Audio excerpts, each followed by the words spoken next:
and never let him come up here.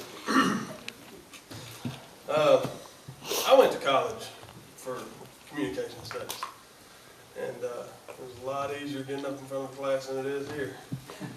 But preparing for this was a lot easier. It just came to me. So, when I was younger, I was at church, and I was in the back row with the rest of my friends like usual. And the preacher started calling for the invitation. I felt a little tug on me to go up front. I ignored it. Then I felt a push. I still ignored it. Then it felt like somebody grabbed me up by the seat of my pants and carried me up to the front. And that was God that led me up front and saved me that day. But I'm not sure that I knew exactly what He was saving me from that day. As I grew up, I knew what was right and wrong without question. Sometimes I did the wrong thing, but for the most part I tried to live right. Between God and the belt in my parents' closet, they made sure of that. The older I got, the more I relied on my own thoughts and my own abilities.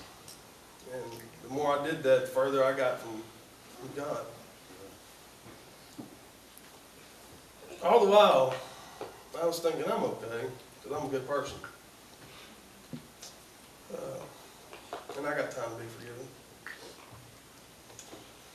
The thing that got lost, which was best described in the movie Fireproof, if you haven't seen it, I'd recommend it, was the difference in our standards and God's standards.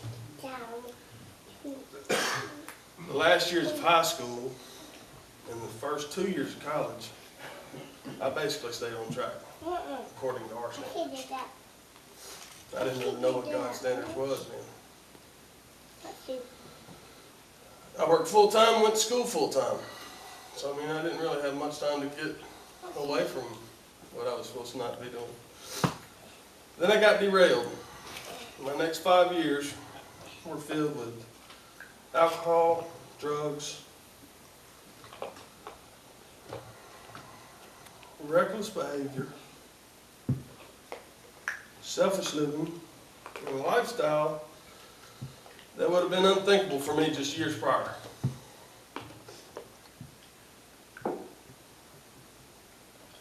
In those years, I saw, did, and was part of things that even today I cannot bring myself to admit to my loved ones. And sometimes I can't admit it to myself. Even worse is most of the time I was the ringleader.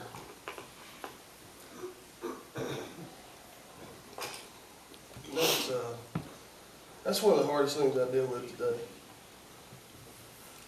The person I was then is someone I would not even associate with today. And yet, I was still a good person.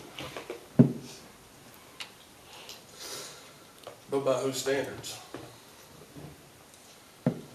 For those several years, I later understood I suffered from depression. When I was sober, which was few and far between, I would try to figure out how I got into the hole. I crawled into it. And even more, how could I get out? Who do you think that was working on me?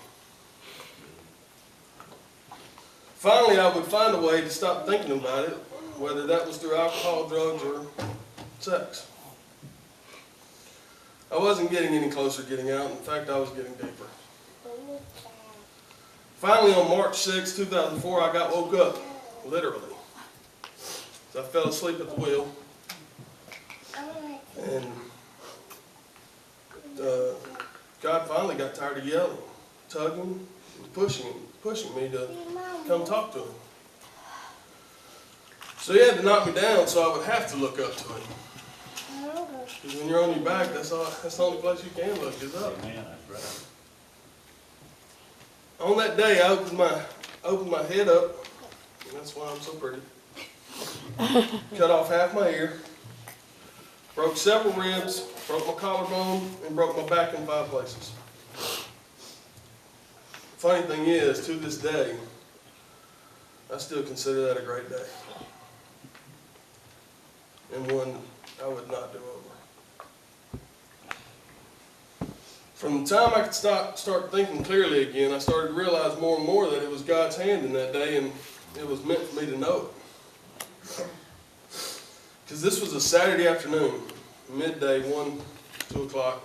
I was on I-65. And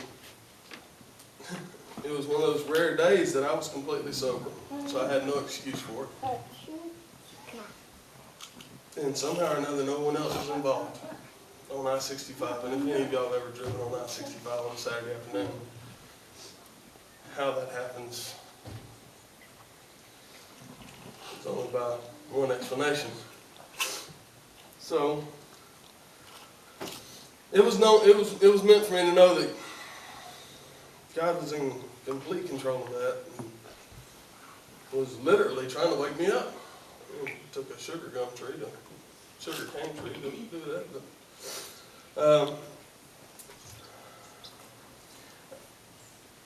he was trying to get my attention, and he got it. And as usual, I fought it, but as usual, I lost. Mom and Dad finally talked me into going back to church.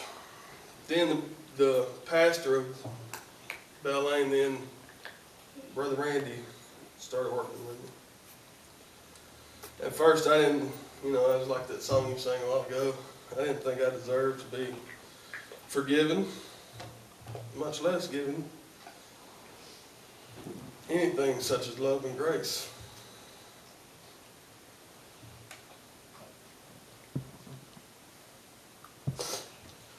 But then I started getting involved. And the deeper I got, the harder it became. Because conviction started to set in. Whenever I did anything, I knew it now, which I didn't know it then. I should have known it. I didn't. But I still didn't quite grasp that what I'd been doing ever hurt more than just me. I learned that I had a part in hurting several people along the way by leading them by the wrong example, which is the worst part that I deal with on a daily basis. I also learned how much I had hurt my loved ones. One of the most painful lessons I learned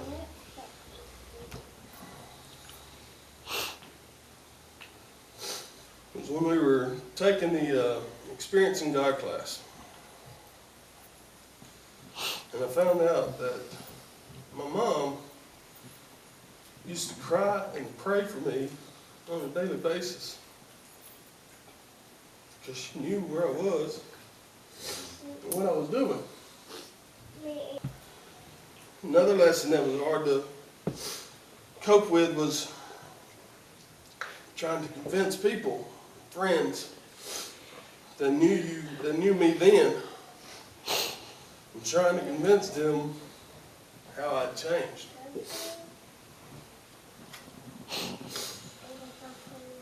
Now, I'd love to say every day since has been easy.